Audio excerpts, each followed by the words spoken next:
ఆస్థాన విద్వాంసులుగా మారడం వల్ల మీరు తెలంగాణకు మారారా? నేను సంస్కృత హరికథలన్నీ కూడా చెబుతుంటే వేదిక కాన్ఫరెన్స్ జరిగింది తిరుపతి దేవస్థానంలో.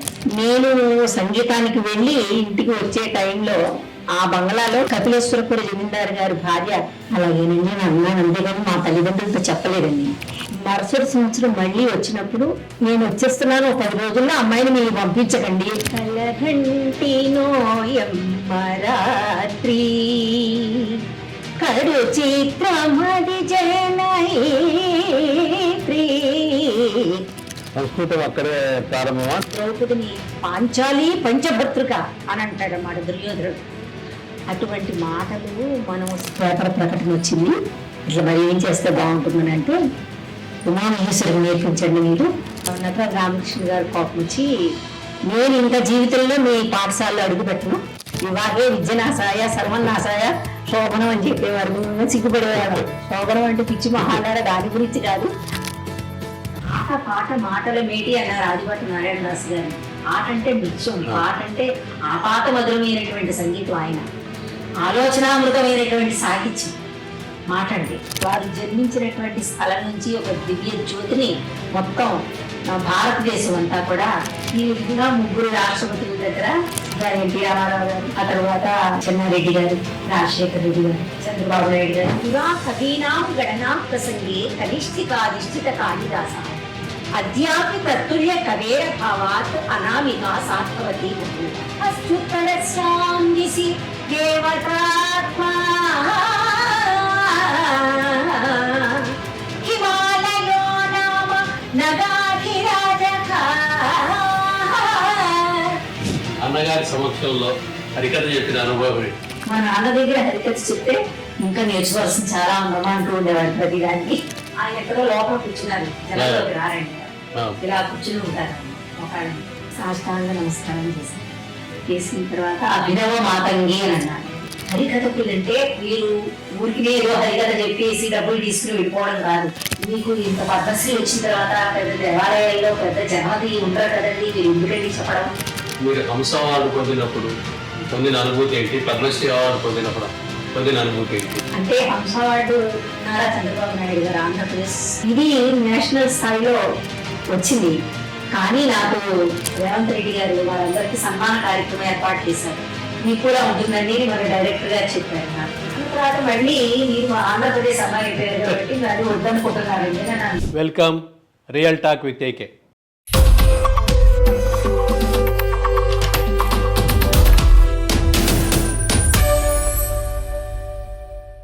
మనం ప్రస్తుతం పద్మశ్రీ అవార్డు గ్రహీత, కేంద్ర సంగీత నాటక అకాడమీ అవార్డు గ్రహీత దాలిపర్తి ఉమామహేశ్వరి గారింట్లో ఉన్నాం.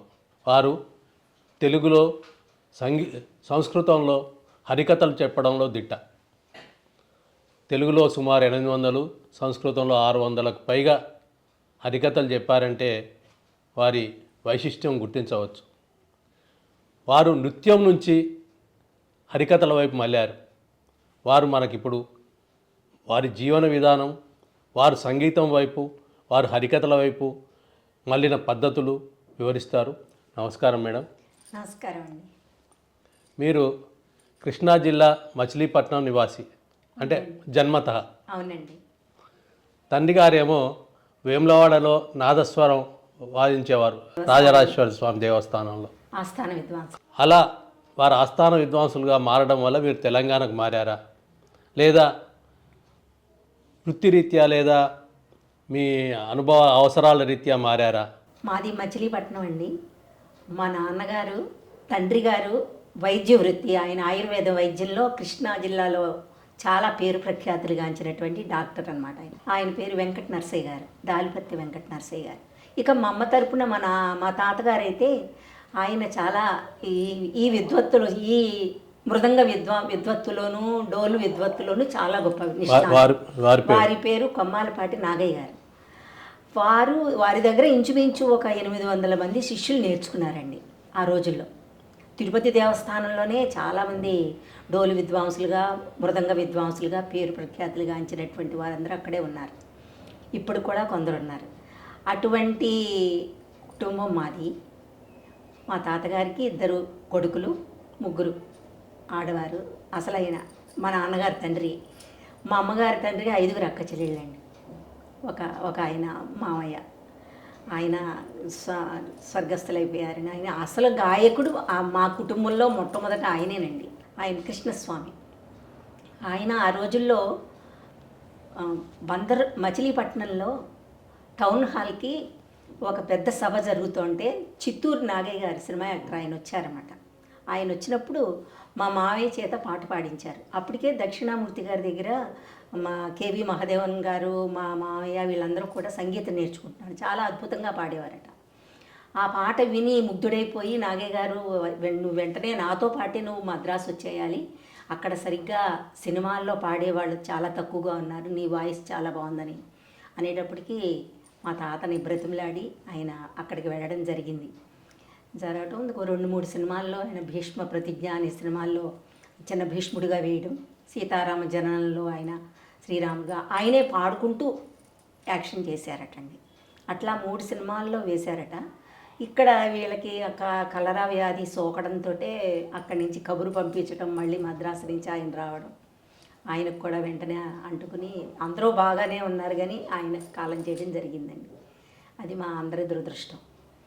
అయితే అందరూ కూడా మేనమామ పోలికలు ఆ విధంగా ఆయన వెళ్ళిపోయి ఈవిడిలో ప్రవేశించాడేమో ఆయన అని నన్ను అనుకునేవారు నా చిన్నప్పుడు. మా అమ్మ కూడా చాలా మంచి గాయని. ఆ రోజుల్లోనే లోయర్ క్లాస్ పాస్ అయింది సంగీతంలో, ఫస్ట్ క్లాస్లో. హైయర్ గ్రేడ్కి వెళుతూ ఉండగా నేను ఆమె కడుపును పడ్డానని మాన్పించేశారటండి సంగీతం. అయితే అసలు ఆ రోజుల్లోనే హైయర్ గ్రేడ్ అయిన వాళ్ళందరూ కూడా మ్యూజిక్ కాలేజీలో ప్రిన్సిపల్స్ అయ్యారు.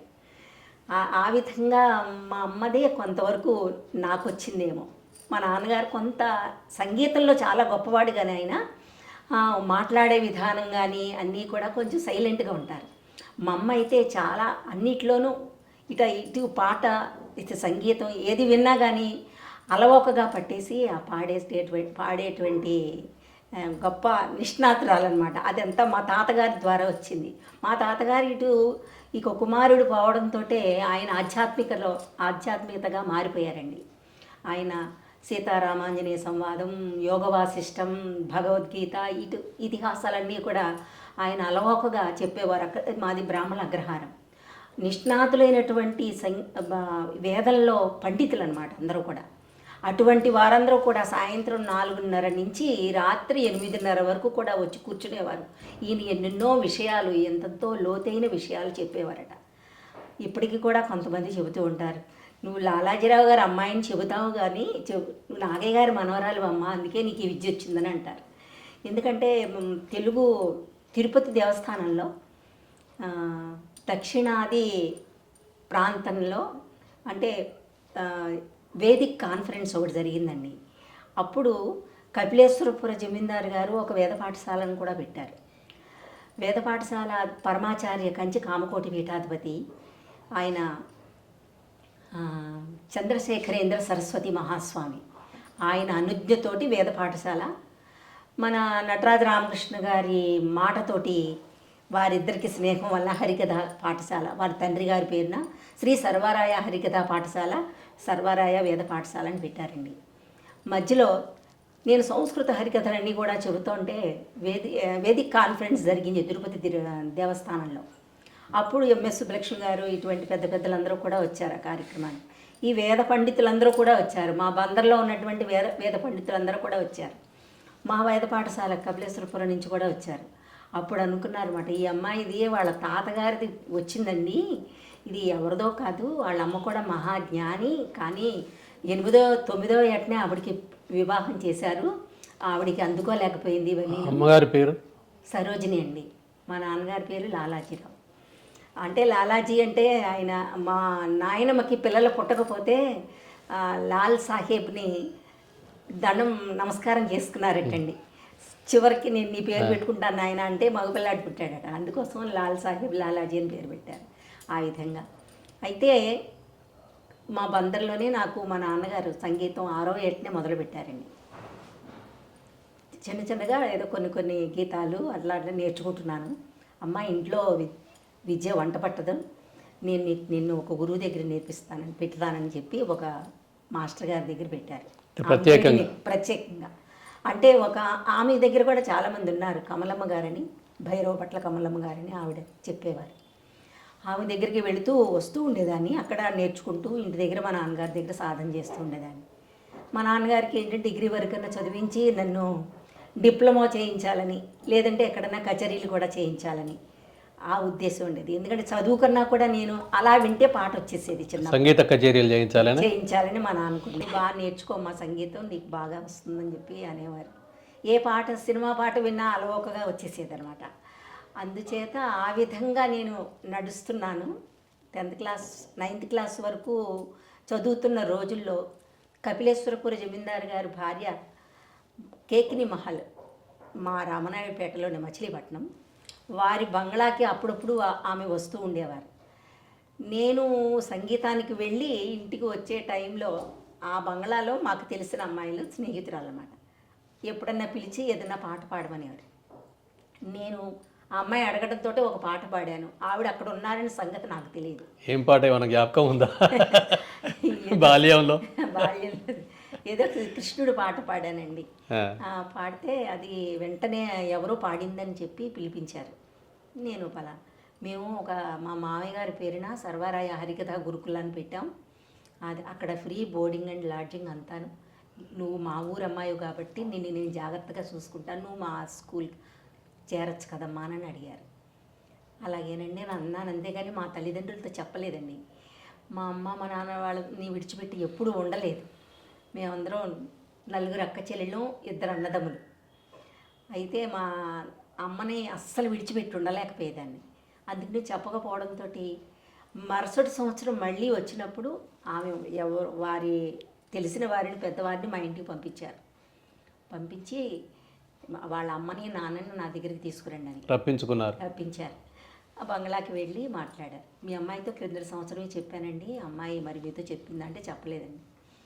మరి ఎందుకు చెప్పలేదో తెలియదమ్మా మరి అని అంటే, పంపించండి నేను జాగ్రత్తగా చూసుకుంటాను, చాలా మంచి స్కూలు, గొప్ప గొప్ప విద్వాంసులు దానిలో పెట్టారని చెప్పారు. అప్పుడు మా నాన్నగారు 10th క్లాస్ పరీక్షలు అయిన తర్వాత సెలవులు ఇస్తారన్న ఆలోచన కూడా లేకుండా, వేసవకాలంలో సెలవులు ఇస్తారు కదండి, 3వ రోజునే నన్ను తీసుకెళ్ళిపోయారు. అక్కడ వేసవి సెలవులు వెళ్ళేటప్పుడు పిల్లలందరూ సెలవులకి వెళ్ళిపోతున్నారు. అయితే మా జమీందారు గారు భార్యని రాణి గారు అంటారు. ఆమె వాళ్ళ అబ్బాయి పెళ్ళికని మద్రాసు వెళ్ళారు. అయితే నేను వచ్చేస్తున్నాను 10 రోజుల్లో, అమ్మాయిని మీరు పంపించకండి, వెళ్ళిందంటే మళ్ళీ రావటం చాలా కష్టం అని గురువుగారితో చెప్పారు. ఆయన వారి ఇంట్లో పెట్టుకుని ఆ 15 రోజులు బాగా పాఠాంతరం గౌరీ కళ్యాణం అనేటువంటి హరికథను ప్రారంభించారండి. గురువుగారి పేరు కడల వీరదాస్ గారు. ఆ విధంగా నాకు నెల రోజుల్లో ఇంచుమించు గౌరీ కళ్యాణం హరికథ వచ్చేసింది. వచ్చేటప్పటికి ఆవిడ రావడం, వారింట్లో వరలక్ష్మి వ్రతం బంగ్లాలో చేశారు. మొత్తం ఊరందరూ జనం అందరూ వస్తారు ఆ కార్యక్రమానికి. ఆ రోజు సాయంత్రం నా హరికథ నన్ను చెప్పమన్నారు. బందర్ అమ్మాయి బాగా చెబుతుందమ్మా, చెప్పించండి అని వారు గురువు గారు చెప్పారు. గౌరీ కళ్యాణమే చెప్పారా? లేదా కళ్యాణమేనండి. నాకు అప్పటికి ఇంకా అదే వచ్చింది. జ్ఞాపకం ఉందా మరి ఇప్పుడు? 1-2 చరణాలు. పార్వతీదేవి ఈశ్వరుని గురించి ఆమె కలగంటుంది. కలగంటి నోయమ్మ రాత్రి కడు చిత్రమది జనయిత్రి,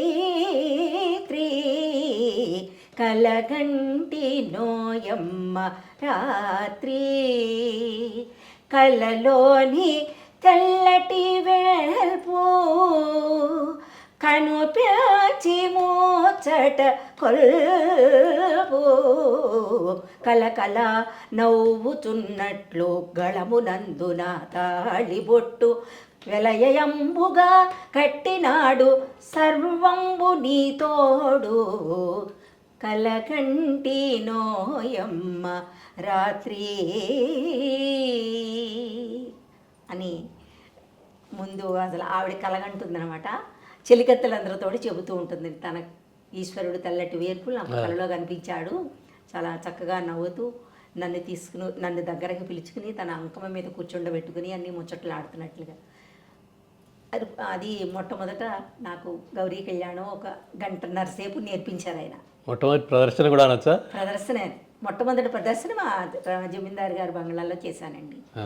ఇక దాంతో వారికి నేను వచ్చిన నెల రోజులకే ఈ అమ్మాయి హరికథ చెప్పిందని ఇక్కడ పెట్టుకున్నారు. ఎందుకంటే మా అమ్మ చిన్నప్పుడు ఎన్నెన్నో పద్యాలు అవి భక్త ప్రహ్లాద, గజేంద్ర మోక్షం ఇటువంటివన్నీ, సుమతి శతకం, దాశరథి శతకం, ఇవన్నీ పద్యాలన్నీ బైహార్ట్ చేస్తూ ఉండేవారు చిన్నప్పుడు పిల్లలందరికీ కంఠస్థం చేయించి. కంఠస్థం. ఆ విధంగా అలవాటు. మా నాన్నగారి దగ్గర సంగీతం నేర్చుకోవడం, ఓ పక్కన 10th క్లాస్ పరీక్ష రాసి వచ్చానేమో తొందరగా నేర్చుకోగలిగాను.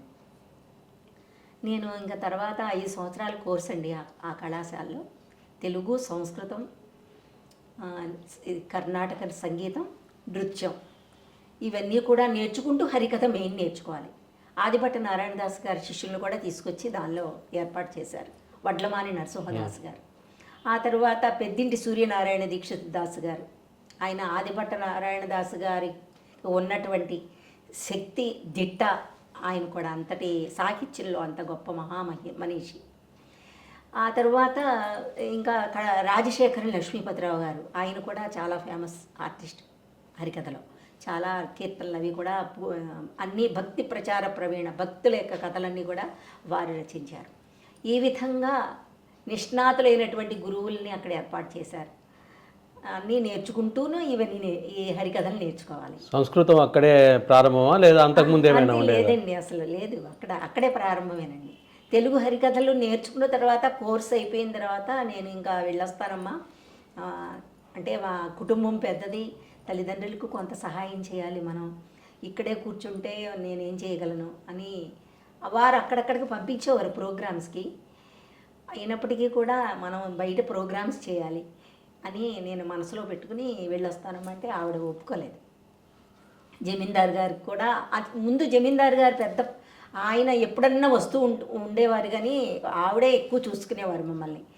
ఎప్పుడన్నా మేము హరికథలు చెబుతున్నా ఆ హరికథలో ఒక ద్రౌపది మానసంరక్షణ హరికథ ఉందనుకోండి, దానిలో ద్రౌపదిని పాంచాలి పంచభర్తృక అని అంటాడన్నమాట దుర్యోధనుడు. అటువంటి మాటలు, మనం స్త్రీలై పుట్టాము, మహిళల్ని గౌరవించాలి, గురువులు రచనలు చేసేవారు ఎంతోమంది ఇవన్నీ కూడా రాస్తారు. అయినప్పటికీ కూడా లోకంలో సీత, అనసూయ, అరుంధతి, ద్రౌపది ఇటువంటి స్త్రీలందరూ కూడా పూజింపబడినటువంటి వారు. మనం కూడా అటువంటి వారిని గౌరవించాలి. వారు అంటే మాత్రం నువ్వు ఇంకొక పదం వాడు ద్రౌపది అని, అంతేగాని అని మర్నాడు బుక్ తీసుకొచ్చి దానిలో ఉన్నవన్నీ కొన్ని మార్పించేవారు. అంతా ఆవిడ కూడా బాగా చదువుకున్నారు, సంగీతం కూడా తెలిసినటువంటి జ్ఞాని ఆవిడ, వీణ వాయించేవారు అన్నమాట వారు, జమీందారు గారి భార్య. ఆ విధంగా కొన్ని మెళుగువలు చెబుతూ ఉండేవారు. ఆ తరువాత నేను వెళ్ళిపోతానంటే ఆవిడ ఒప్పుకోలేదండి. నారాయణదాసు గారిది యథార్థ రామాయణం అని ఆయన రాశారు. యథార్థం అంటే ఎల్లప్పుడూ అర్థవంతముల ఎంతో పరిశీలనగా లోపలికి వెళితే కానీ ఆ యథార్థ రామాయణంలో అటువంటి విషయాలను మనం చెప్పలేమన్నమాట. అంత చాలా జటిలంగా ఉంటుంది వారిది. అంతేకాకుండా యథా అంటే ఎల్లప్పుడూ రామాయణాన్ని ఎవరైతే గానం చేస్తారో వారికి అర్థం, ధనానికి లోటు ఉండదు అని మనం పైకి మాలాంటి వారందరం కూడా సమాజంలో అందరికీ చెప్పడం అనమాట. అంటే భాష జటిలమైనప్పుడు కొంత సమస్య ఉంటుంది కదా మరి. అంటే జటిలమైన చెప్పే విధానం అంతా కూడా అంత అర్థమవుతుందండి. అంత పట్టు ఉంటుందన్నమాట వారి భాషలో. ఆ విధంగా రామాయణం కూడా నేర్చుకున్న తర్వాత అప్పుడు వెళుదుగాని మీ ఇంటికి, ఇప్పుడు కంగారేం వచ్చిందని ఆఫ్ చేసేసారు ఆవిడ. దాంతో నేను యథార్థ రామాయణం 15 హరికథలు సీరియల్గా నేర్చుకున్నానండి. నేర్చుకుని వారి దివాణంలో చెప్పాను. బయటికి మాత్రం సీరియల్గా బయటికి వెళ్ళలేదు నేను. రామాయణం విడి కథలు మాత్రం అక్కడక్కడ చెబుతూ ఉండేదాన్ని. ఆ తరువాత అప్పుడు ఆ సందర్భంలోనే మధ్యప్రదేశ్ ఉజ్జయిని కాళిదాస్ సమారోహ్ వారు పేపర్ ప్రకటన ఇచ్చారు. ఏమంటే మహాకవి కాళిదాస్ ఉత్సవాలు 25 సంవత్సరాల కిందట మేము ఆఫ్ చేసేసాము, అవి మళ్ళీ దాన్ని పునరుద్ధరణ చేస్తున్నాం. ఎవరైనా సరే మహాకవి కాళిదాసు రచనలు మీరు ఏ విధంగా తీసుకొచ్చినా మేము ఆదరిస్తామని చెప్పి అది పేపర్లో మా మాస్టర్ గారు చూసి వెంటనే జమీందారు గారికి చెప్పారు. చెప్పడంతో ఆయన వెంటనే నటరాజ రామకృష్ణ గారి దగ్గరికి వచ్చారు. జమీందారు గారు వచ్చి, ఏమండి మరి ఇట్లా పేపర్ ప్రకటన వచ్చింది, ఇట్లా మరి ఏం చేస్తే బాగుంటుందని అంటే, ఉమామహేశ్వరికి నేర్పించండి మీరు, మీ పాఠశాల ఉన్నత శిఖరాలకు వెళుతుందని చెప్పారు ఆయన. ఇంకా చాలా మంది ఉన్నారండి నాతో పోటీగా, అందరూ స్పర్ధయా వర్ధతే విద్య అనేటప్పటికి అప్పటికప్పటికి ఒకళ్ళకొకళ్ళు పోటీతనం ఉంటేనే కదండి విద్య వచ్చేది. ఆ విధంగా అయినప్పటికీ కూడా నటరాజ రామకృష్ణ గారికి ఆయన ప్రత్యేక అభిమానం ఉండేది. ఇటు అభినయం, ఇటు సంగీతం, ఇటు హరికథ కూడా నేను అన్నీ చేస్తున్నానని వారు 3 నెలలకు ఒకసారి వచ్చి 2-3 రోజులు కపిలేశ్వరపురంలో ఉండి మమ్మల్ని పరిశీలించి అభినయం నేర్పేవారా? నేర్పించి వారు అప్పుడప్పుడు కొన్ని చూపించేవారు. అక్కడ ఉండేవారండి. అన్నపతుల బులి వెంకటరత్న గారు కొన్నాళ్ళు చేశారు. తర్వాత సిద్ధావతి నాగమణమ్మ గారు, ఇంకా కోనే చిట్టిరాజు గారు, ఇలా కొందరు విదుషీమణులను తీసుకుని వచ్చి అక్కడ మాకు ఈ నృత్య విద్యను నేర్పించారు. అవి నేర్చుకుంటూనే ఉండేవాళ్ళం. ఎప్పుడన్నా ఏదైనా వారి బంధుగణం ఎవరైనా వచ్చినప్పుడు, ఏదైనా ఉత్సవాలు జరిగినప్పుడు నృత్య ప్రదర్శనలు కూడా చేసేవాళ్ళం. ఆ విధంగా జరిగింది. అప్పుడు నటరాజ రామకృష్ణ గారు మాకు పరీక్షల టైంలో ఒక బ్రాహ్మణ అమ్మాయికి ఫస్ట్ మార్క్ ఇవ్వాలి, ఈ అమ్మాయికి ఇవ్వడానికి వీలేదన్నారండి. అన్ని సబ్జెక్ట్స్లోనూ నేనే ఫస్ట్ వచ్చాను. అంటే వారొక్కరే పరీక్ష చేయలేదండి. డాన్స్కేమో నటరాజ రామకృష్ణ గారు, సంగీతానికి మల్లాది సత్యనారాయణ గారు వచ్చారు, హరికథకి ఆంజనేయ భాగవతారు గారని విజయనగరం నుంచి వచ్చారు. అలాగే ఇక్కడ ఐడియల్ డిగ్రీ కాలేజీ నుంచి తెలుగు లెక్చరర్ తెలుగుకి వచ్చారనమాట. ఇలా అందరూ ఒక్కొక్కరు నటరాజ రామకృష్ణ గారు డాన్స్కి, ఇలా అందరూ కూడా మాకు ఉన్నటువంటి సబ్జెక్ట్స్ అన్నిటినీ కూడా అన్నీ చూశారన్నమాట. అన్నిటిలోనూ నేనే ఫస్ట్ వచ్చాను. అయితే అమ్మాయికి ఇవ్వడానికి వీల్లేదండి, ఒక అమ్మాయి ఉంది బ్రాహ్మణ అమ్మాయి, ఆ అమ్మాయికి ఇవ్వాలని అక్కడ కరస్పాండెంట్ గట్టిగా పట్టుకుని వివక్ష ఎందుకు వచ్చింది మరి ఎందుకు వచ్చిందో తెలియదండి. దాంతో వారికి చాలా కోపం వచ్చింది. బ్రాహ్మణవాదం అట్లాంటిది. దాంతో నటరాజ రామకృష్ణ గారు కోపం వచ్చి, నేను ఇంకా జీవితంలో మీ పాఠశాలలో అడుగుపెట్టను అంటూ ఆయన వెళ్ళిపోయారండి. హైదరాబాద్ వచ్చేసారు. అయినప్పటికీ వారు రావడం మానేశారన్నమాట. ఈ సంస్కృత హరికథ, సంస్కృత కుమార సంభవం అన్న ఏదైనా నేర్పించాలి అని అనుకున్నప్పుడు వారి దగ్గరకు వచ్చి జమీందారు గారు మాట్లాడారు. అయితే కరస్పాండెంట్ మాటకి ఆయన కూడా ఏం తీసేయలేకపోయారు. అయ్యా నాకు ఫస్ట్ వస్తే ఎవరికో ఇంకొక అమ్మాయికి ఇవ్వడం అని అంటే, ఆ అమ్మాయి బుర్ర కథలు చెప్పేదనమాట. అందుకోసమని కొంచెం అమ్మాయి సమాజంలో పేరుంది, ఆ ఉద్దేశం చేత అమ్మాయికి ఇచ్చారు. కానీ నువ్వు హరికథకి నీకే ఫస్ట్ వచ్చిందమ్మా అని రాణిగారు, దొరగారు వాళ్ళు బలవంతంగా ఆపేసేసారు, నేను వెళ్ళిపోతానన్నా. అప్పుడు పట్టుబట్టారు, సంస్కృతంలో మీరు అమ్మాయికి నేర్పిస్తేనే కానీ మీ పాఠశాలకి గౌరవం రాదు, నేర్పించండి అని అంటే, అప్పుడు ఎన్సిహెచ్ కృష్ణమాచార్యులు గారు విజయవాడ వాస్తవ్యులు, ఆయన చాలా సంగీత సాహిత్యాల్లో దిట్ట. ఆయన చేత కుమార సంభవం అనేటువంటి హరికథను ఆయన రాశారన్నమాట. అది రాసిన అప్పటికి మీకు సంస్కృతం పట్ల సంస్కృతంలో మాకు సబ్జెక్ట్ ఉంది కాబట్టి శ్లోకాలు ఎప్పుడు స్కూల్లో సబ్జెక్ట్ అంటే మార్కుల సబ్జెక్ట్, అది సంస్కృతం. శతశ్లోకేన పండిత అని అనేవారు అనమాట. 100 శ్లోకాలు నేర్చుకుంటేనే పండితుడు అంటారే, బాబు నేర్చుకోండి అనేసి అనేవారు. వివాహే విద్యనాశాయ సర్వనాశాయ శోభనం అని చెప్పేవారు. మేమేమో సిగ్గుపడేవాళ్ళం. శోభనం అంటే పిచ్చి మహాలాడ, దాని గురించి కాదు. ఆ తర్వాత సంసారం, పిల్లలు, మనవాళ్ళు, మనవరా, ఈ లంపటంలో పడిపోయి మీకు విద్య అనేది రాదు, ఏమి నేర్చుకున్నా చిన్నతనంలోనే బాల్యంలోనే నేర్చుకోవాలి విద్యని అని ప్రోత్సహించేవారు మా సంస్కృత మాస్టర్ గారు. అలా అందరికీ ఒక శ్లోకం చెప్పేటప్పటికి నేను చివరికి వచ్చేటప్పటికి అప్పచెప్పేసేదాన్ని చూడకుండానే. అట్లా నాకు రోజుకి 2 శ్లోకాలు చొప్పున అలా చెప్పేవారు. ఆ విధంగా నేను కొంచెం ముందుకెళ్ళేదాన్ని ప్రతి దానిలో కూడా. కొంచెం సంస్కృతం అంటే మాకు కొద్దిగా గ్రామర్ చెప్పేవారు. అకారాంత పుల్లింగ, రామశబ్ద, ఇవన్నీ కూడా శబ్దాలు ఏంటి, శబ్దమంజరి, ఇవన్నీ కూడా చెప్పుకొచ్చేవారు. ఇవన్నీ నేర్చుకుంటూ ఉండగా నాకు సరదాగా అనిపించి రుక్మిణీ కళ్యాణం అనే హరికథని, తెలుగు హరికథని మా సంస్కృత మాస్టర్ గారి దగ్గర కూర్చుని నేను సంస్కృతంలో రాయించుకున్నానండి. అది ప్రాక్టీస్ చేసుకుంటున్నాను అనమాట. ఉమా సంస్కృతంలో హరికథ చెప్తుంది అనుకుంటా, దీన్ని తెలుగుని సంస్కృతంలో మార్చుకుంది అని అనేవారు అందరూ. ఈ విషయం ఎవరికి తెలియదు, బయట వాళ్ళు ఎవరికి. మా స్కూల్లో నాకు పిల్లలకి మాస్టర్లకి తెలుసు. మీరు సంగీతం అదే ఈ హరికథ గురించి నేను సంస్కృతంలో కుమార సంభవం నేర్చుకున్నానండి. నేర్చుకున్నాను. నేర్చుకున్న తర్వాత అప్పుడు నటరాజ రామకృష్ణ గారు నేను ఒకప్పుడు కుమార సంభవం అనే నృత్య రూపకాన్ని ఉజ్జయిని తీసుకెళ్ళాను. 5 సంవత్సరాలు అవుతుంది. అప్పుడు నాకు బంగారు కలశం ఇచ్చారు. నువ్వు బాగా నేర్చుకోవాలి, నేను కొన్ని శ్లోకాలకి నీకు భావాలు చెప్తానని, అభినయం చెప్తానని అంటే వారు దగ్గరికి తీసుకొచ్చారు హైదరాబాద్. అప్పుడు వారి దగ్గర కొన్ని శ్లోకాలకి అభినయం నేర్చుకున్నాను, కీర్తనలకి. ఆ తర్వాత ఉజ్జయిని వెళ్ళడం జరిగింది. అదేమో ఇంటర్నేషనల్ కాన్ఫరెన్స్, మొత్తం ఎక్కడెక్కడి నుంచో చాలా పెద్ద పెద్ద ప్రొఫెసర్స్ అందరూ వచ్చారు, నిష్ణాతులైనటువంటి వారి అందరూ. ఇటువంటి ఈ రూపకం, ఈ హరికథ అనే ప్రక్రియ మేము ఎప్పుడు చూడలేదు, చాలా బాగుంది. అందులో ఈ ఆంధ్రప్రదేశ్ నుంచి వచ్చినటువంటి ప్రక్రియ చాలా అద్భుతంగా ఉంది. అంటే ఈ హరికథ అనేది మీరు హరికథను నృత్యంలో భాగం చేసి చెప్పేవారా లేదా?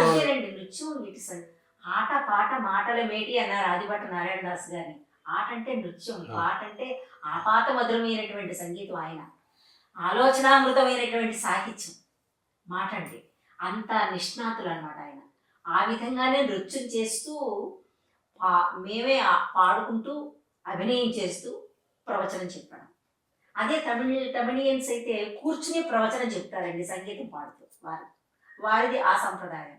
అదే మహారాష్ట్ర వారైతే సంకీర్తన చేసుకుంటూనే కథాగమనం అంతా నడుస్తూ ఉంటుంది అనమాట. వారిది అంటే నడుస్తూ పాడుతూ ఉంటారట. అదే మా ఉత్తరప్రదేశ్ వారైతే ఎదుట ఆవిడ ప్రవచనం చెబుతారు, వెనుక కూర్చుని 2 గాయకులు పాడతారు. కానీ మాది అలా కాదు, మేమే నృత్యం చేసుకోవాలి, మేమే పాడుకోవాలి, మేమే ప్రవచనం చెప్పాలి, ఆల్రౌండ్ పాత్ర అంతా అదనమాట. ఆ విధంగా ఈ ప్రక్రియ చాలా అద్భుతంగా ఉంది. మళ్ళీ మరుసటి సంవత్సరం కూడా మీరు ఇంకొక కాళిదాసు కథ కావాలమ్మా అని అన్నారు. ఆ విధంగా నేను ప్రారంభించిన కుమార సంభవం హరికథతో ఇంచుమించు 9-10 హరికథలు నేర్చుకోవాల్సి వచ్చింది. మహాకవి కాళిదాసు రచనలు కుమార సంభవం, అభిజ్ఞాన శాకుంతలం, మాళభాగ్యమిత్రం, మళ్ళీ మేఘ సందేశం, రఘువంశం, తర్వాత ఆది శంకరాచార్య, ఇట్లా మొత్తం ఇండియాలో ఉన్నటువంటి విశ్వవిద్యాలయాలలో చాలా వరకు చెప్పానండి. సంగీత అకాడమీస్, మద్రాస్ మ్యూజిక్ అకాడమీ ఉత్తమ హరికథా కళాకారిణిగా అక్కడ వారు నాకు బిరుదు ఇచ్చారు. అలాగే ఆది శంకరాచార్య హరికథ కావాలి అని మద్రాస్ మ్యూజిక్ అకాడమీ వారు అడిగితే అక్కడ హరికథ అది నేర్చుకున్నానండి. నేర్చుకున్న తర్వాత దాన్ని 1200 సంవత్సరాలైంది శంకరులు జన్మించి, అక్కడ కాలడి నుంచి వారు జన్మించినటువంటి స్థలం నుంచి ఒక దివ్య జ్యోతిని మొత్తం భారతదేశం అంతా కూడా తీసుకెళ్తున్నారు. దాన్ని ఆ జ్యోతిని మరల తర్వాత బద్రీనాథ్లోనే అక్కడ నారాయణుడి దగ్గర దాన్ని పెడతారు అక్కడ. అందుచేత ఈ అమ్మాయికి సంస్కృతంలో ఆది శంకరాచార్య వచ్చు కాబట్టి మనం బద్రీనాథ్లో ఏర్పాటు చేద్దామని మద్రాస్ కాదని ఢిల్లీ సంగీత నాటక అకాడమీ వారు ఏర్పాటు చేశారు. అయితే దానికి రాజీవ్ గాంధీ ఆది శంకరాచార్య బుక్ రిలీజింగ్ ఫంక్షన్కి వారు ఇచ్చారు. వారి సమక్షంలో ఒక 15 నిమిషాలే హరికథ ఆది శంకరాచార్య చెప్పాను. వారు విన్నారు, చాలా ఆనందించి నన్ను మొట్టమొదటిసారి ఒక ప్రముఖ రాజకీయ నాయకుడు, ప్రధానమంత్రి స్థాయి. అవునండి. ముందుగా చెప్పాలంటే నేను తెలుగులో హరికథలు చెబుతున్న రోజుల్లో అంటే కపిలేశ్వరపుర జమీందార్ గారు వారికి రాజకీయ నాయకులందరూ కూడా బాగా తెలుసు అన్నమాట. సత్యనారాయణరావు గారికి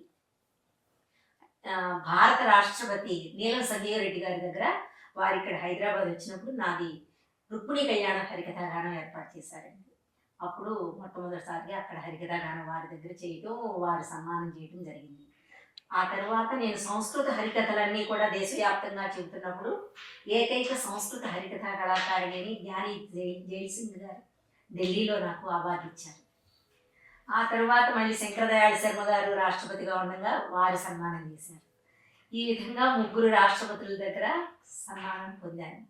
తర్వాత మన ఎన్టీ రామారావు గారు, ఆ తర్వాత చెన్నారెడ్డి గారు, మళ్ళీ రాజశేఖర్ రెడ్డి గారు, చంద్రబాబు నాయుడు గారు, వీరందరూ కూడా నాకు సన్మానాలు చేశారండి. నాకు ఈ హంస అవార్డు, కళారత్న అవార్డు ఆంధ్రప్రదేశ్ ప్రభుత్వం తరఫున నాకు ఇచ్చారండి హరికథకి.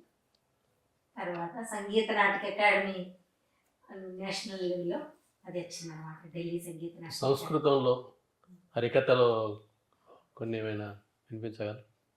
పురా కవీనాం గణనా ప్రసంగే కనిష్ఠికాధిష్ఠిత కాళిదాస అద్యాపి తత్తుల్య కవేర భావాత్ అనామికా సార్థవతి బభూవ. ఇది వచనాత్ కాళిదాసః కుమార సంభవం హరికథాం సావధానం శృణ్వంతు.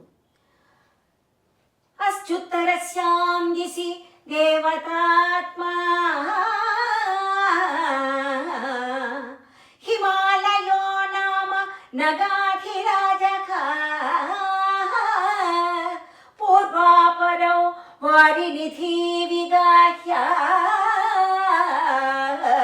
స్థితః పృథివ్యా ఇవ మానదండః.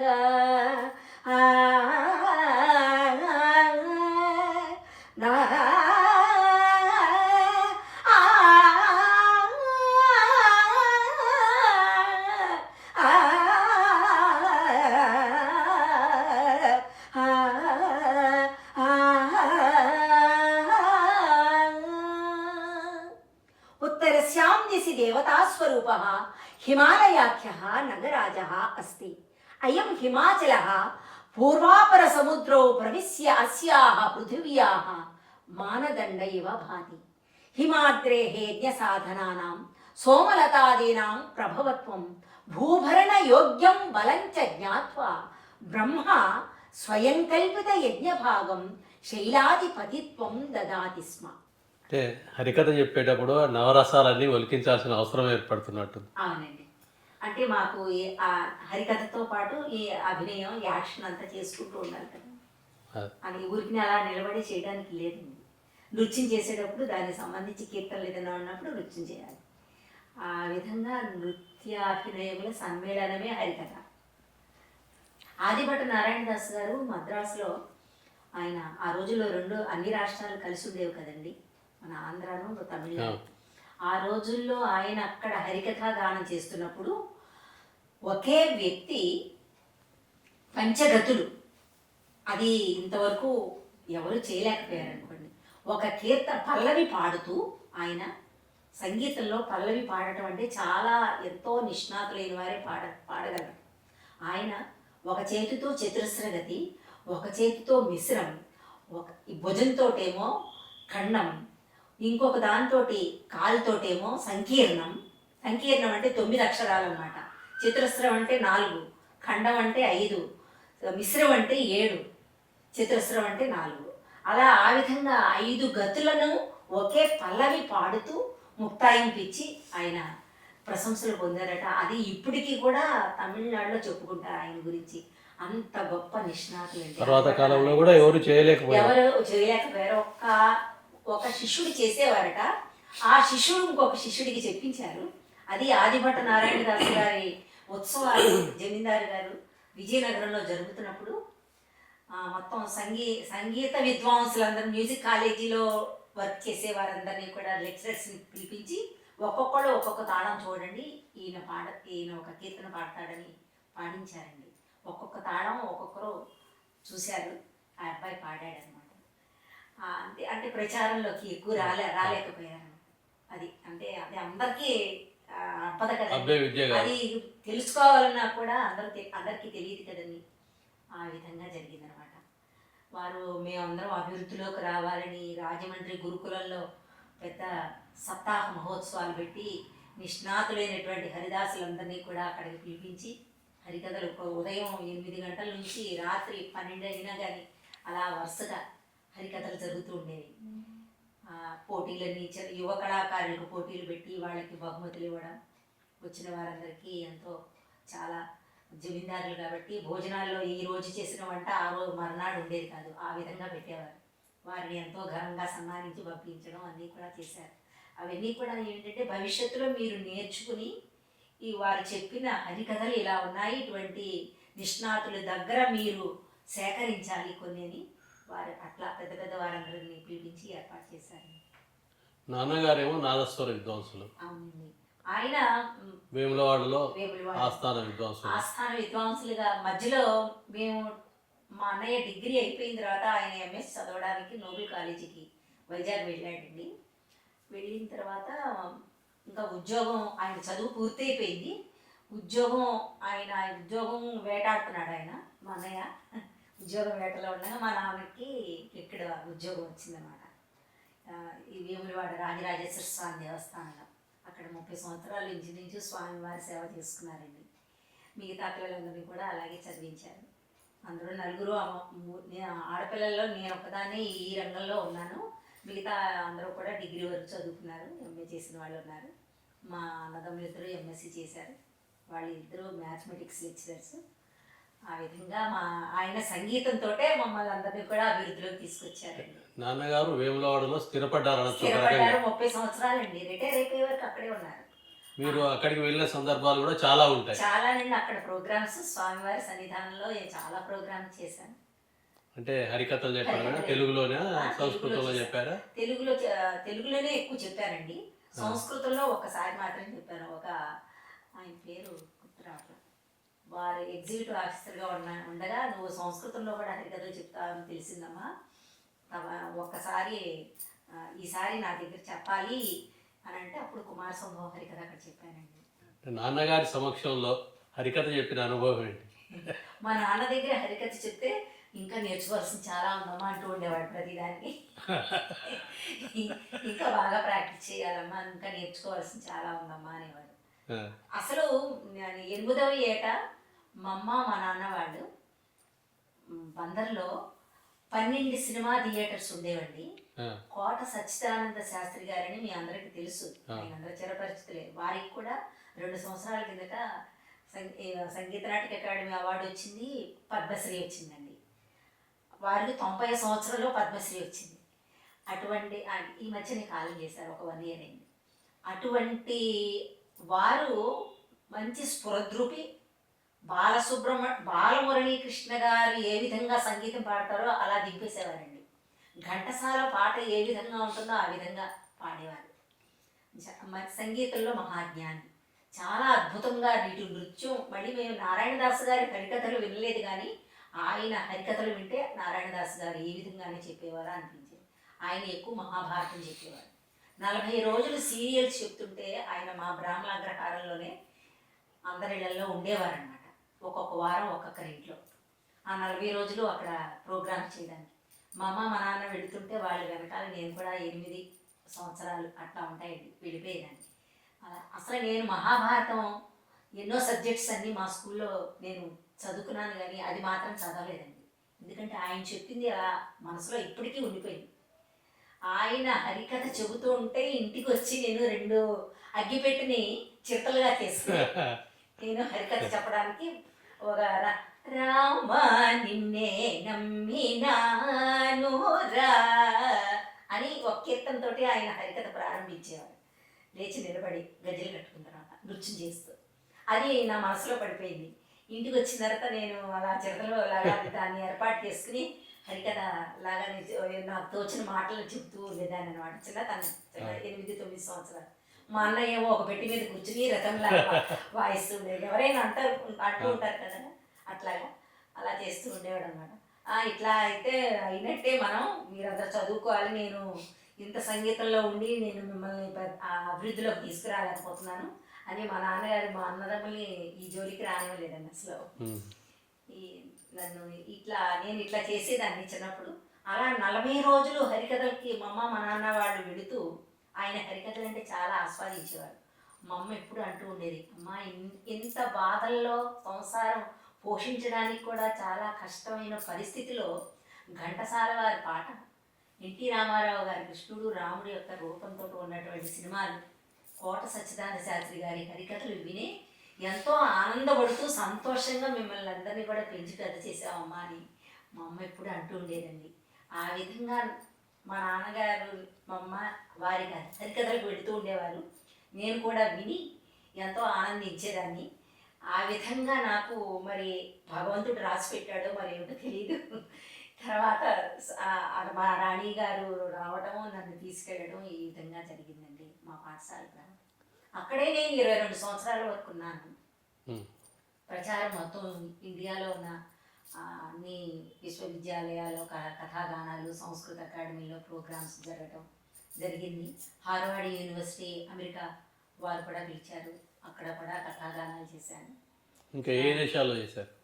అమెరికా, మస్కెట్, సింగపూర్, మలేషియా, ఉమ్. ఇంకా అది ఇప్పుడు కూడా అమెరికా వారు ఎప్పుడైనా పిలుస్తూ ఉంటారు నన్ను. అలా అమెరికాలో అనేకమైన ప్రదేశాల్లో చేశాను. వివేకానందులు వారు చికాగోలో ఉపన్యాసం ఇచ్చినటువంటి ప్రదేశాన్ని చాలా అక్కడ ఒక వైభవంగా చేస్తూ ఉంటారు. మొత్తం 180 దేశాలు వాళ్ళు అక్కడికి వస్తారు. అక్కడికి ఆ దాంట్లో కూడా నాకు ఏర్పాటు చేశారండి. అక్కడ కూడా చెప్పాను. అంటే అప్పుడు హరికథలు చెప్పడం, ఇప్పుడు హరికథలు చెప్పడం వయోభారం ఉంటుంది కదా, అట్లాంటివి ఏమన్నా ఫీల్ అవుతారా ఇప్పుడు? భగవంతుడి దయ వల్ల ఇంతవరకు ఏమి ఫీల్ కాలే, వయోభారాలు రాలేదు. ఇంకా చెప్పేటప్పుడు దానికి సిద్ధపడే బయలుదేరతామండి, లేకపోతే ఒప్పుకోమన్నమాట. ఇంకా ఎందుకంటే మనం జనాన్ని బాధ పెట్టకూడదు కదా. హరికథ అనేటప్పటికీ ఒక దైవ, మనం తాను తరించి ఇతరులను తరింపు చేయాలి హరికథ అనేటప్పుడు. ఆయన హరికథలు వినడం వల్లనే మరి నేను నాలో ఒక భగవంతుడు ప్రవేశించి నాకు ఈ హరికథ అనేటువంటి విద్యను ప్రసాదించాడు భగవంతుడు, అమ్మవారు అనుకుంటాను. ముఖ్యంగా చంద్రశేఖరేంద్ర సరస్వతి మహాస్వామి, కంచి కామకోటి పీఠాధిపతి, మన ఇక్కడ సీతారామ సామ్రాజ్య పట్టాభిషేకం అని సౌత్ ఇండియా కాన్ఫరెన్స్ ఒకటి మా బెంగళూరులో చేశారండి. అప్పుడు 30,000 మంది మన తెలుగువారు, అటు కన్నడ వారు అందరూ వచ్చారు. అయితే మన సి నారాయణ రెడ్డి గారు నా హరికథను విని, అమ్మ నువ్వు సంస్కృతంలో హరికథ చెప్తున్నావు కాబట్టి అక్కడ కొత్తదనం కనిపించాలి అని జమీందారు గారితో మాట్లాడి, నువ్వు కుమార సంభవం హరికథ అక్కడ చెయ్యి అని చెప్పి అడిగారండి. అక్కడ నేను ఎంఎస్ సుబ్బలక్ష్మి గారు, ఇంకా మేడలిన్ శ్రీనివాసు, ఇటువంటి వాళ్ళందరూ కూడా కచేరీలు జరిగినాయి. తర్వాత నా హరికథ గంటన్నర సేపు చెప్పాను. చెప్పిన తర్వాత అమ్మాయిని నా దగ్గరికి తీసుకురండి అని స్వామీజీ పిలిచారు. ఆయన ఎక్కడో లోపల కూర్చున్నారు, జనంలోకి రారండి వారు, ఇలా కూర్చుని ఉంటారు ఆయన మోకాళ్ళ మీద. వెళ్ళేటప్పటికి సాష్టాంగ నమస్కారాలు చేశాను. చేసిన తర్వాత అభినవ మాతంగి అని అన్నారండి. ఆయన దీని స్క్రీన్ మీద చూశారట, లోపల అభినవ మాతంగి అని టైటిల్ ఇచ్చారన్నమాట. విధిచ్చారు. అలా కాదండి, మీ స్వహస్తాలతోటి ఒక సర్టిఫికెట్ ఇవ్వండి అని నా వెంట వచ్చిన ఒక ఆయన అన్నారు, మా కరెస్పాండెంట్. వెంటనే నాకు సర్టిఫికెట్ ఇచ్చారు. ఆ విధంగా మళ్ళీ నా పెళ్ళికి ముందు వారి దగ్గరకు వెళ్ళడం కూడా జరిగింది. నువ్వు జీవితంలో లలితా సహస్రనామాన్ని విడిచిపెట్టద్దు, జీవితాంతం నువ్వు రోజుకి ఎన్నిసార్లు చేసుకుంటావో అన్నిసార్లు చేసుకోమా అని చెప్పారండి.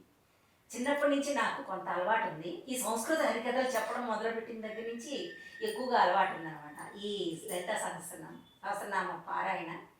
అది తర్వాత ఇది పెళ్ళయిన తర్వాత రోజుకు 3 సార్లు, అలా కావాలంటే 4-5 సార్లు కూడా చేసుకుంటూ ఉంటాను అన్నమాట. ఎప్పుడు తీరిక దొరికితే అప్పుడు, ఎప్పుడు తీరికంటూ దైవానికి తీరికని చూసుకోకూడదు కదండి. ఆ దైవ సేవ అయిన తర్వాతే నేను భోజనం చేస్తాను. టిఫిన్ కానీ ఏదైనా చేయనండి, 11 అయిపోతుంది.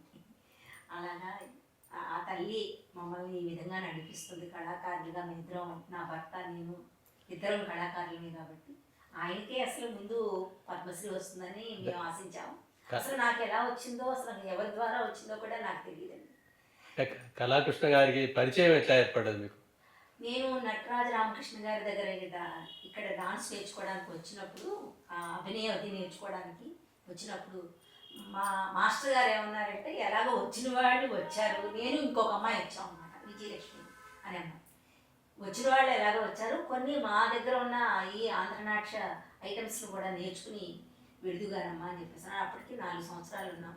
ఇక్కడి నుంచే నేను సంస్కృత హరికథలు ప్రాక్టీస్ చేసుకోవడం, నేను కపిలేశ్వరపురం వెళ్ళడం, అక్కడ మా వేద పాఠశాల నాకు ఈ సంస్కృత హరికథలకి ప్రత్యేకంగా గురువు రాసిన వారే కానీ నాకు కూర్చోబెట్టి పాఠం చెప్పిన వాళ్ళు లేరు. నా సొంతంగానే నేను చదువుకున్నాను.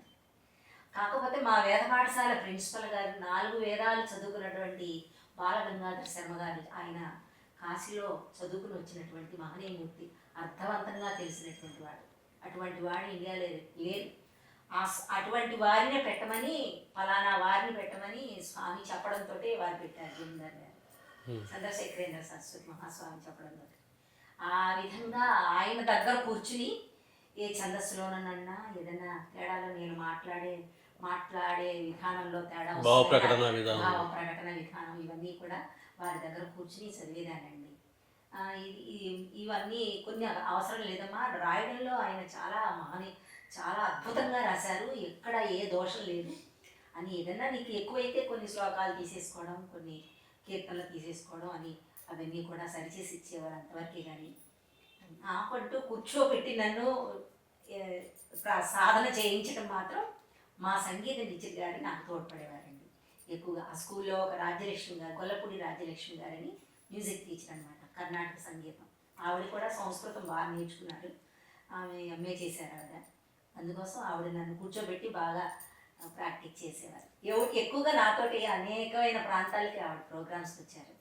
నేను కళాకృష్ణ గారితో పరిచయం ఎలా ఏర్పడ్డదాడు మీరు కళాకృష్ణ గారితో పరిచయం అయితే నేను నటరాజ రామకృష్ణ గారి దగ్గర ఉండగానే, అక్కడ నేర్చుకుంటూ ఉండగానే మొత్తం దేశాలన్నీ తిరుగుతున్నాను ప్రోగ్రామ్స్కి. అప్పటికే ఈయన కూడా మంచి పేరులో ఉన్నారు. అసలు ఆయన ఎప్పుడు మాకు పాఠం చెప్పేవారు కాదండి. మీరు మొట్టమొదటి ప్రదర్శన ఎన్నేళ్ళకి ఇచ్చారు? మొట్టమొదటి ప్రదర్శన నేను 14వ సంవత్సరంలోనే నేను తెలుగులో హరికథ చెప్పడం మొదలుపెట్టాను. సంస్కృతంలో ఒక 23 సంవత్సరాలకి అక్కడ చేశానండి, ఉజ్జయినిలో. ఆ విధంగా జరిగింది. అప్పుడు ఈయన నన్ను ఒక తర్వాత 26 సంవత్సరాల వయసులో ఉండగా నన్ను నేర్చుకుంటూ ఉండగా, నువ్వు నీకు డ్యాన్స్ ఎందుకో, నీకు హరికథల్లోనే మంచి పేరు వచ్చింది కదా, ఏదో నేర్చుకో, అంతేగాని దీని గురించి నువ్వు ప్రాక్టీస్ చేసి సాధన చేసేయక్కర్లేదు. నటరాజ రామకృష్ణ గారా కళాకృష్ణ గారండి, నువ్వు నీ కాన్సన్ట్రేషన్ అంతా హరికథ మీద పెట్టు, నీకు దీనివల్లే నీకు మంచి పేరు వచ్చింది చిన్నప్పటి నుంచి. పోటీ వస్తావు అనుకున్నానేమో. అదే లేదులేండి, ఆయన ఉంచిన వాళ్ళు. అయితే నేను ఏదో నేర్చుకున్నాను, కొన్ని ప్రదర్శనలు ఇచ్చాము, చేశాను ప్రోగ్రామ్స్, ఉజ్జయినిలో కూడా చేశాము. అయితే ఏదో నా పిల్లలకందరికీ పాఠాంతరాలు అవి చెప్తూ ఉండేదాన్ని, వాళ్ళందరికీ అరంగేట్రం వరకు తీసుకొచ్చేదాన్ని. ఆయన స్టేజ్ రిహార్సల్స్ వేయించి అరంగేట్రం ఆయన చేయించేవారు. ఆ విధంగా ఎందుకు వచ్చింది నాకు మళ్ళీ నా హరికథ పోతుందని చెప్పేసి నేను ఇంకా హరికథల గురించి సాధనలో పడిపోయేదాన్ని. అందులో మనకి రమణాచారి గారు, ఐఏఎస్ ఆఫీసర్ గారు, కేవీ రమణాచారి గారు, వారు చాలా వెంకటేశ్వర స్వామి భక్తులు, ఈవోగా కూడా పనిచేస్తున్న రోజుల్లో ఈ హరికథ అనే ప్రక్రియని మనం బయటికి తీసుకురావాలి అని చాలా పట్టుపట్టి వారు ఏం చేశారంటే, ప్రతి దేవాలయంలో హరికథకుడు తప్పనిసరిగా హరికథా గానం చేయాలి. హరికథకులు అంటే మీరు ఊరికినే ఏదో హరికథ చెప్పేసి డబ్బులు తీసుకుని వెళ్ళిపోవడం కాదు, మీరు భక్తి మార్గంలో చెప్పాలి. ఆ భక్తిని ఇతరులు ఆస్వాదించాలి.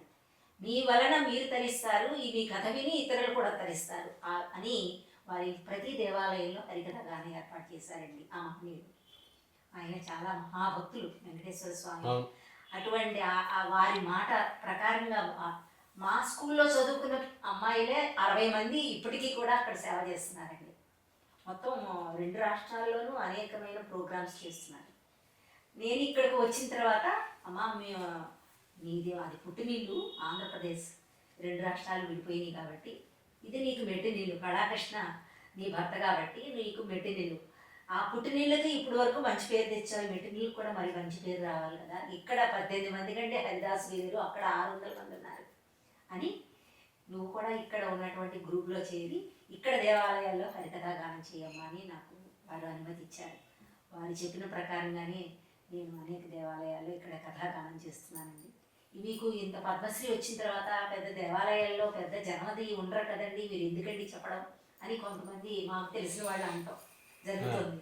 అలా కాదండి, పద్మశ్రీ అవార్డు మీరు ఊహించింది కాదు, 1,000,000 మంది సమానం స్వామివారి సన్నిధిలో కథాగానం చేయటం. ఎవరు విన్నా వినకపోయినా దైవ సమక్షంలో మన కథాగానం చేస్తుంటే ఆ స్వామి వింటారు కదా మన ప్రక్రియ. ఆయన ఆశీస్సులు మనకు చాలు. నేను ఎవరున్నా లేకపోయినా నేను మాత్రం ఈ ప్రక్రియని దేవాలయాల్లో చెప్పకుండా మానను అని చెప్పాను. ఎంత గొప్ప విషయం అండి అని అందరూ కూడా నన్ను ప్రశంసించారు. ఆ విధంగా నేను దేవాలయాల్లో కూడా చెప్తున్నానండి. ఈ మధ్య పద్మశ్రీ వచ్చిన తర్వాత అనేకమైన ప్రాంతాలకు వెళ్ళడం, సన్మానాలు, ఈ హడావిడి జరగడంతో కొన్ని ప్రోగ్రామ్స్ కొన్ని మిస్ అవుతున్నాను. కానీ దైవసేవ మాత్రం మానండి. ఇది నా పద్ధతి. మీరు హంస అవార్డు పొందిన అనుభూతి ఏంటి? పద్మశ్రీ అవార్డు పొందిన అనుభూతి ఏంటి? ఇది రెండు కొత్త. నాకు అంటే హంస అవార్డు నారా చంద్రబాబు నాయుడు గారు ఆంధ్రప్రదేశ్ ముఖ్యమంత్రిగా అయినప్పుడు ఇచ్చారండి. ఇది రాష్ట్ర స్థాయిలో వచ్చింది. అయితే ఇది నేషనల్ స్థాయిలో వచ్చింది. కానీ నాకు ఇది నా పూర్వజన్మ సుకృతమే అని నేను భావించానండి. అది నా తల్లిదండ్రులు నాకు ఇచ్చినటువంటి వారు ఇచ్చిన జన్మ అపూర్వమైంది. వారికి నేను చాలా రుణపడి ఉంటాను. అంతేకాకుండా ఈ హరికథ పాఠశాలను స్థాపించి అందరికీ ఉచితంగా అన్నం పెట్టి ఉచితంగా ఏదన్నా ఒకటి నేర్చుకోవాలంటే ఒక కీర్తన ఒక నాట్యంలో ఒక అంశం నేర్చుకోవాలంటే వేలు కుమ్మరించాలండి. హైదరాబాద్ వచ్చిన దగ్గర నుంచి చూస్తున్నాం. కానీ అక్కడ ఒక్క రూపాయి ఏనాడు మేము గురువులకి ఇవ్వలేదండి. ఉచితంగానే మాకు ఈ విద్యను నేర్పించారు. అక్కడ వారు ఇచ్చేవారు. ఇప్పుడు ఈ సంస్కృతంలో హరికథలు నేర్చుకుంటున్నాను కాబట్టి ఈ అమ్మాయి సంస్కృతంలో హరికథలు నేర్చుకుంటుందని నేషనల్ లెవెల్లో ఇప్పుడు స్కాలర్షిప్లు ఇస్తున్నారు పాఠశాల పిల్లలకి. 12,000 రూపాయలు సంవత్సరానికి పిల్లలకి ఉచితంగా భోజనం, విద్య, ఇక వస్త్రాలు, ఇక వైద్య సేవ. అంటే ఎప్పుడైనా ఒంట్లో తేడాలు వచ్చినప్పుడు కూడా డాక్టర్ దగ్గరికి అన్నీ ఫ్రీయేనండి. అంతలా చూస్తారండి ఆ దంపతులు. వారి పెద్దవాళ్ళేవి కాలం చేశారు. వారి అబ్బాయి ఇప్పుడు పూజ్యులైనటువంటి డాక్టర్ రామ్మోహన్ గారని వారు చూస్తున్నారండి. కృష్ణమోహన్ గారు, రామ్మోహన్ గారు వారి కొడుకులు అనమాట. వారే చూస్తున్నారు. వారు కిన్లే సంస్థలు పెట్టారు. గోల్డ్ స్పాట్ కంపెనీ, మళ్ళీ ఒకటి కోకోకోలా కంపెనీ ఇక్కడ పశ్చిమ గోదావరి జిల్లాలో పెట్టారు. అది నేషనల్ లెవెల్లో చాలా అభివృద్ధిలోకి వచ్చింది. ఆ విధంగా వారి స్కూల్ 2 గురుకులాలను కూడా చాలా అభివృద్ధి చేస్తూ ఇప్పటికీ కూడా చూస్తున్నారండి. మాకు ఆ విధంగా నేషనల్ లెవెల్లో స్టైఫండ్ ఇస్తున్నారు. గురువులకి చాలా తక్కువ జీతాలు ఉండేవి. ఇప్పుడు ఇంచుమించు ఒక 25,000 రూపాయల పైన అట్లా వస్తున్నాయన్నమాట. హరిదాసులకి కానివ్వండి, సంగీత విద్వాంసులు ఎవరికైనా. ఆ విధంగా ఒక్కొక్కటి ఇంతింతే వట్టుడింతే అన్నట్లుగా ఆ విధంగా జరుగుతోంది పాఠశాల. ఆ 2 గురుకులాల్లోనైనా ఇంకెక్కడైనా సంస్కృత ఇంకా ఎక్కడా లేవండి. అక్కడ తెలుగు హరికథలు నేర్పుతారండి. నేను వెళ్ళి నెలకోసారి 2 నెలలకోసారి అక్కడ వెళ్ళి 10 రోజులు ఉండి వాళ్ళకి సంస్కృత హరికథ చెప్తూ ఉంటాను పిల్లలకి, పాఠశాల పిల్లలకి. అక్కడికే పరిమితమైంది సంస్కృత హరికథ. అదే అంటే ఇక్కడ కూడా నేను కొంతమంది పిల్లలకి చెప్పానండి. దాక్షాయిని, లోహిత, ఇక్కడ అమ్మాయిలు కొంతమంది ఉన్నారు. ఇక్కడేమో సత్యసాయి గురుకులం ఒకటి ఉంది. అక్కడ కూడా చెప్పమని అన్నారు. మళ్ళీ పిలుపు రాలేదు. అందుకని ఎవరు వస్తే వారికి నేను చెబుతున్నానండి. అంటే చెప్పడానికి సిద్ధంగా ఉన్నా, నేర్చుకునేందుకు సిద్ధంగా లేదు. సంస్కృత హరికథ అనేటప్పటికీ అందరికీ రాదు కదండి. అవును, సంస్కృతం పట్ల ఉండే అవగాహన ఉండాలి. మళ్ళీ అదే ఆ విధంగా జరుగుతోంది. కొన్ని ఇక్కడ ప్రోగ్రామ్స్ ఉంటే అక్కడికి వెళ్ళడం జరుగుతోంది. అంటే ప్రస్తుత రాష్ట్రపతి గారే మీకు ద్రౌపది ముర్ము గారు అదృష్టం. అది వారి చేతుల మీదుగా నాకు సంగీత నాటక అకాడమీ అవార్డు వచ్చింది. వారి చేతుల మీదుగానే పద్మశ్రీ అవార్డు రావడం నేను చాలా భారతదేశానికి రుణపడి ఉన్నాను. నాకు పద్మశ్రీ వచ్చిందని మచిలీపట్నం వాస్తవ్యురాలు ఉమామహేశ్వరికి పద్మశ్రీ అని చెప్పి ఇక్కడ వారందరికీ తెలిసింది. ఇక్కడ 3కి వచ్చింది కదండి. అప్పుడు 4కి వచ్చినప్పుడు మన రాష్ట్ర ముఖ్యమంత్రి వర్యులు మన రేవంత్ రెడ్డి గారు వాళ్ళందరికీ సన్మాన కార్యక్రమం ఏర్పాటు చేశారు. మీకు కూడా ఉంటుందండి మరి డైరెక్టర్ గారు చెప్పారు నాకు. అప్పుడు హరికృష్ణ గారు ఉండేవారు. చాలా ఆనందపడిపోయారు ఆయన. నాకు సంగీత నాటక అకాడమీ అవార్డు ఇది రావడం చాలా పూర్వజన్మ సుకృతం అండి. మీకు కూడా ఉంది. దాంతోపాటు మీకు కొంత మనీ కూడా ఇస్తున్నారని చెప్పారు పద్మశ్రీకి. అన్న తర్వాత మళ్ళీ మీరు మా ఆంధ్రప్రదేశ్ అమ్మాయి అయిపోయారు కాబట్టి మళ్ళీ వద్దనుకుంటున్నారండి అని అన్నారు. అనేటప్పటికీ అప్పుడు నేను జూపల్లి కృష్ణారావు గారి దగ్గరికి నేను మా వారు వెళ్ళి వారికి తెలియజేశాను. నేను ఆంధ్రప్రదేశ్లో పుట్టి పెరిగిన దేశం 2 రాష్ట్రాలకి సంబంధించి నేను దేశం అంతా తిరిగానండి. అన్ని చోట్ల ప్రోగ్రామ్ చేశాను. మా నాన్న ఇట్లా 30 ఏళ్ళు ఇక్కడ చేశారు. ఆయనకి పెన్షన్ ఇచ్చారు 10 సంవత్సరాలు. ఆ తర్వాత పోయిన తర్వాత మా అమ్మకు కూడా 10 సంవత్సరాలు ఇచ్చారండి. నా భర్త పక్కా తెలంగాణ. అదే మరి నన్ను ఎందుకు దూరం పెట్టారు అని చెప్పిస్తానని అడిగితే వెంటనే వెళ్ళి ముఖ్యమంత్రి గారితో మాట్లాడటం, నాకు కూడా సన్మానం చేయడం, అందరితో పాటు నాకు కూడా 25 లక్షలు ఇచ్చారు. జీవితంలో నేను మర్చిపోలేనండి అటువంటి ఆ మహనీయుడు.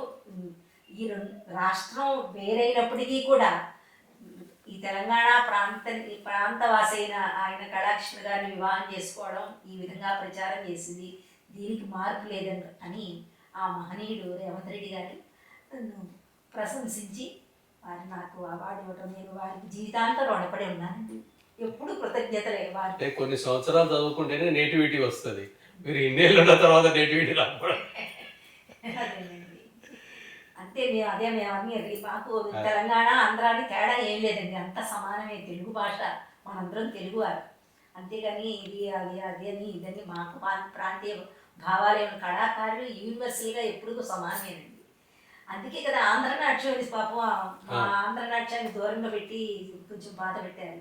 10 సంవత్సరాలు అసలు పిల్లల ప్రోగ్రామ్స్ ఏమి చేయకుండా మాన్పించేటప్పటికి పద్మ నళిని మోహన్ అని గురువుగారి శిష్యురాలి అమ్మాయి కూడా, పద్మ అమ్మాయి పేరు. అమ్మాయి వివాహం అయిన తర్వాత కొన్ని రోజులు అయిన తర్వాత, పిల్లలు పుట్టిన తర్వాత మరి గురువుగారి దగ్గరికి వచ్చి, నేను మళ్ళీ గురువుగారండి ఈ విద్యని నేను బయట ప్రదర్శనలు చేస్తాను నేను అని వారు ఇంకా పెద్దవారు అయిపోయారు, ఇంకా బయటికి రావడం తగ్గించారనమాట.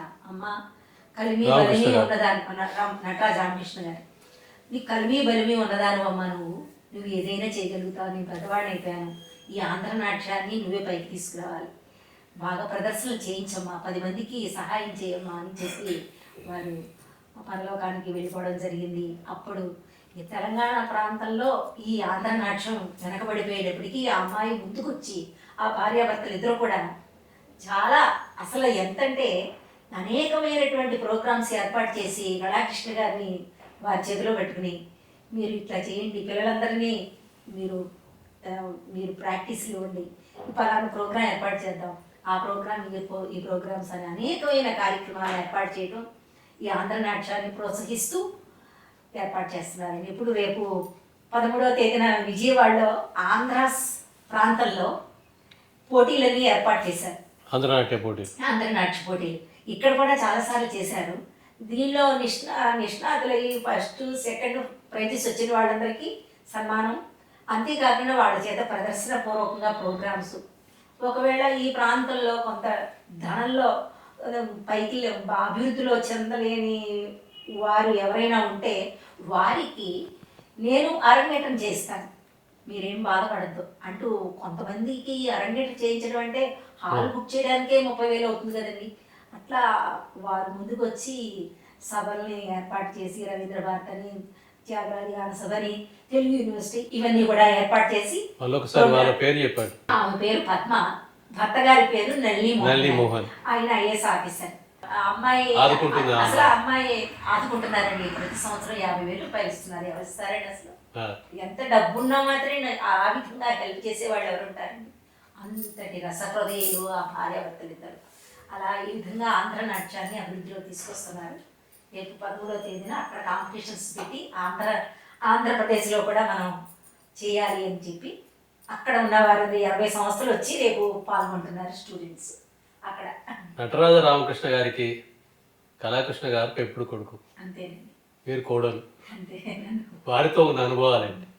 వారు ఇంకా చాలా అసలు కూర్చున్నారంటే ఊరికనే, అమ్మ మా ఇంట్లో వారు వచ్చి ఉన్నారు కదండి, నువ్వు చాలా గొప్ప విద్యను నేర్చుకున్నావు, నువ్వు నా దగ్గరే ఉండి నాకు ఏదో వంట చేసి పెట్టి వచ్చిన వారందరికీ కాఫీలు టీలు ఏర్పాట్లు చేస్తూ కాలక్షేపం చేసేస్తే నీ విద్య వెనకపోతుందమ్మా, అట్లా జరగడానికి వీల్లేదు అని నన్ను ఎంతో ప్రోత్సహించేవారండి. అసలు మొట్టమొదటి నుంచి ప్రోత్సహించిన వారిలో మొట్టమొదటి వారేనండి.